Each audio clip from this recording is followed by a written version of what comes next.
안녕하세요. 아내의 림프암을 항암 치료 없이 완전 관리시킨 면역 닥터 서정 원장입니다. 저는 현대의학이 지금껏 암을 치료하지 못하는 이유는 잘못된 질문에서 출발했기 때문이라고 생각합니다. 이번 영상은 제가 아내의 암을 항암 치료 없이 완전 관해하도록 도와준 근본 질문과 해답에 대한 내용을 알려드리려 합니다. 암을 치료하려면 가장 먼저 알아야 할 건 뭘까요? 암이 생긴 원인을 정확히 알아야 하지 않을까요? 그러려면 어떤 질문이 필요할까요? 근본을 탐구하는 질문엔 세 가지가 있다 합니다. 왜, 어떻게, 무엇을, 이것이 그 질문입니다. 왜란 질문은 원인을 탐구하는 질문이고, 어떻게란 질문은 해결 방법을 찾는 질문입니다.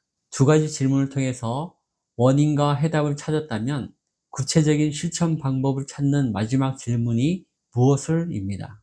여러분도 한번 생각해 보세요. 암의 원인과 동떨어진 치료 방법으로 암을 완치시킬 수 있을까요? 암의 재발과 전이를 막을 수 있을까요? 상식적으로 생각하시는 분이라면 당연히 어렵다고 생각하실 겁니다. 그래서 왜가 가장 먼저 물어야 할 근본 질문이고, 그 다음 순서로 무엇을 어떻게란 질문을 해야 합니다.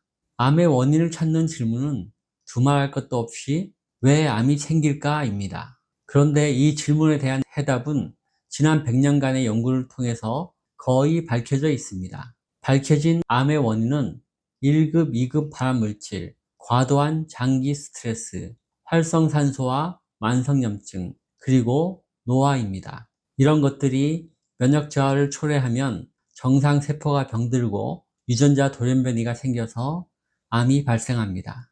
드러난 질병과 유전자 돌연변이는 모두 면역 저하로 생긴 결과일 뿐 근본 원인은 아닙니다. 암의 원인을 알게 되면 자연스럽게 어떻게 하면 해결할 수 있을까라는 how 질문이 뒤따릅니다. 어떻게 해야 발암 원인을 피할 수 있을까요? 어떻게 하면 과도한 장기 스트레스를 해결할 수 있을까요? 어떻게 하면 활성산소와 만성염증을 해결할 수 있을까요? 어떻게 하면 노화를 멈출 수 있을까요? 어떻게 하면 면역력 저하를 막고 올릴 수 있을까요? 암의 원인이 하나가 아니듯 해결 방법을 찾는 질문도 여러 가지입니다. 이런 질문에 해답을 찾아 자신의 삶을 바꾼다면 평생 암 없이 살 가능성은 매우 높아질 것입니다. 이런 질문에 대한 해답도 거의 밝혀져 있습니다.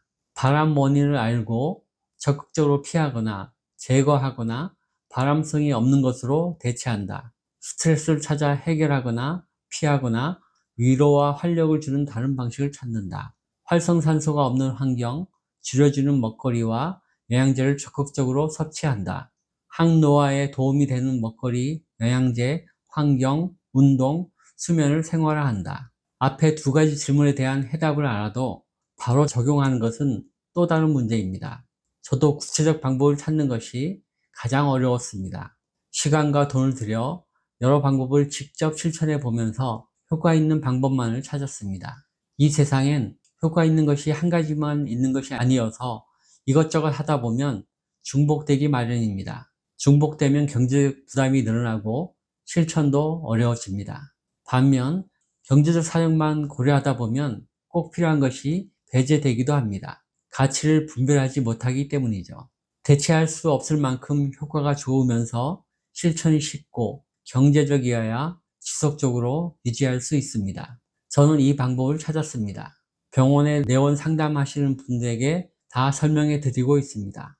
저의 진료를 꾸준히 받으시는 분들은 모두 실천하고 계신 방법입니다. 생식분말 중심 식사와 영양제 섭취는 상담 첫날 당장 배워 실천 가능합니다.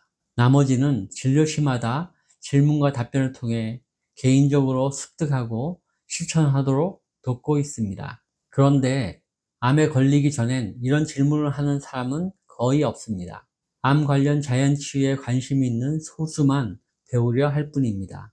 설령 배우더라도 그 가치가 제대로 전달되지 않았다면 삶을 변화시키지 못합니다. 삶을 변화시키지 못하면 암을 예방할 수도 치유할 수도 재발과 전이를 막을 수도 없습니다. 그런데 암 진단을 받아도 이런 질문을 하는 사람이 없습니다. 갑자기 더 큰 질문이 생겼기 때문입니다. 어떻게 해야 이미 커진 암을 멈추거나 줄이거나 없앨 수 있을까요? 어떻게 해야 재발과 전이를 막을 수 있을까요?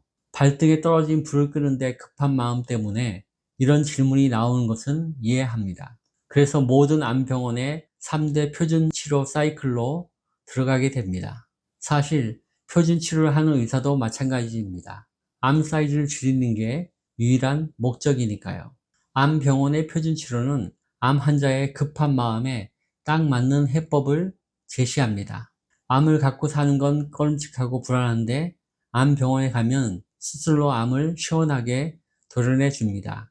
혹시 눈에 보이지 않지만 잔존할 가능성이 있는 암세포까지도 항암과 방사선 치료로 추가 치료해 줍니다. 암이 너무 커 수술로 다 도려내지 못하는 경우도 또 다른 대안을 제시해 줍니다. 항암과 방사선 치료를 통해서 암 사이즈를 줄인 후 수술할 수 있습니다. 역시 잔존암이 남을 수 있으니 수술 후 항암과 방사선 치료로 추가 치료를 해줍니다. 그러니 암뿐 아니라 불안한 마음까지 모두 다 해결해 줄 것 같은 곳이 병원입니다. 훌륭한 사후 프로그램도 가지고 있습니다. 암을 제거했어도 재발할 수 있으니 정기 검진을 통해서 조기 발견하도록 도와줍니다. 하지만 표준 치료의 대가는 너무 큽니다. 치료 과정이 위험합니다. 수술, 항암, 방사선 치료 모두 심각한 부작용을 동반합니다. 더구나 엄청난 비용과 고통을 치루었음에도 불구하고 암은 재발하고 전이 됩니다. 암 투병을 해본 사람은 압니다. 너무 많은 대가를 치르고 얻은 결과가 크지 않다는 걸. 왜 이런 불만이 생기는 걸까요? 암의 발병 원인과 무관한 치료만 했기 때문입니다. 발등에 불만 끄려 했을 뿐입니다. 불이 왜 생긴 것인지, 불을 예방하려면 어떻게 관리해야 하는지에 대해선 관심이 없기 때문이라 생각합니다. 그래서 저는 현대의학의 표준치료를 부분적으로만 이용하는 게 옳다고 생각합니다. 앞서 언급했던 질문에 대한 해답을 찾아서 삶을 변화시키는 게 더 중요합니다. 삶을 변화시키면 암이 얌전해집니다. 몸이 건강해지고 마음은 안정감을 찾아갑니다. 올바른 방식으로 몸과 마음을 많이 사랑해주고 보살펴 주어야 면역력이 올라갑니다. 면역력이 오르면 암을 억제할 수 있습니다. 그래서 암이 멈춥니다.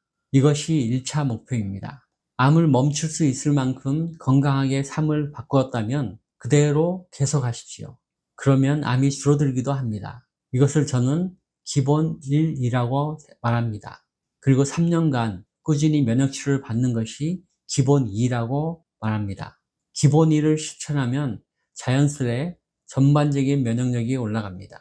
기본 2를 실천하면 암을 억제할 수 있는 만큼의 높은 면역 상태로 변합니다. 기본 1과 2를 3년간 지속할 수 있다면 암은 멈추고 줄어듭니다. 면역력이 최상의 상태가 되었기 때문입니다. 그러니 암을 수술로 완전히 도려낼 수 있다면 수술을 하시고 기본 1과 기본 2를 3년간 유지하시면 좋겠습니다.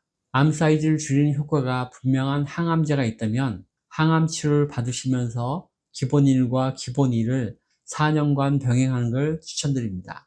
효과가 분명한 항암제가 없더라도 실망하지 마시고 3년간 기본 1과 기본 2에 더 집중하시면 좋겠습니다. 항암 치료 없이도 삶의 질과 생존 기간을 모두 늘릴 수 있습니다. 어떤 경우라도 기본 1과 기본 2가 표준 치료보다 더 중요하고 필수입니다. 암은 결국 면역력이 저하되어 생기는 병이기 때문입니다. 저의 진료실엔 4기 림프암인데 처음부터 지금까지 5년간 항암 치료를 거부한 채 기본 1과 2로 건강하신 분이 계십니다. 림프암 2기였는데 처음만 항암 치료하다가 저를 알게 된 후 항암을 중단하고 2년째 기본 1과 2로 건강을 유지하고 계신 분도 계십니다. 3기, 4기 고형암 환자분들도 계십니다. 3기 폐암, 4기 방광암, 4기 유방암, 3기 자궁암인 경우도 항암 치료와 기본 1과 2를 병행하며 2년째 관리 중이십니다. 4기 난소암으로 항암 치료 받다가 더 쓸 약이 없는 상태이지만 기본 1과 기본 2를 지속하면서 건강해지고 계신 분도 있습니다.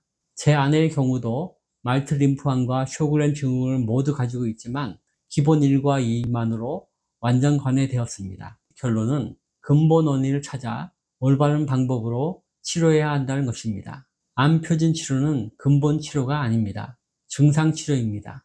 효과가 있어도 생명을 건 위험과 지독한 부작용을 감수해야 합니다. 필연적으로 면역력은 떨어지고 암의 재발과 전이를 막을 수는 없습니다. 여러분도 저처럼 암에 대한 근본적인 해답을 찾는 질문을 하고 답을 찾아보세요. 제가 안내한 방법을 최소 6개월간은 실천해 보세요. 그 후에 평가를 하시고 계속할지 여부를 판단해 보시면 좋겠습니다. 영상을 시청해 주셔서 감사합니다. 도움이 되셨다면 좋아요, 구독, 알림 설정 부탁드립니다.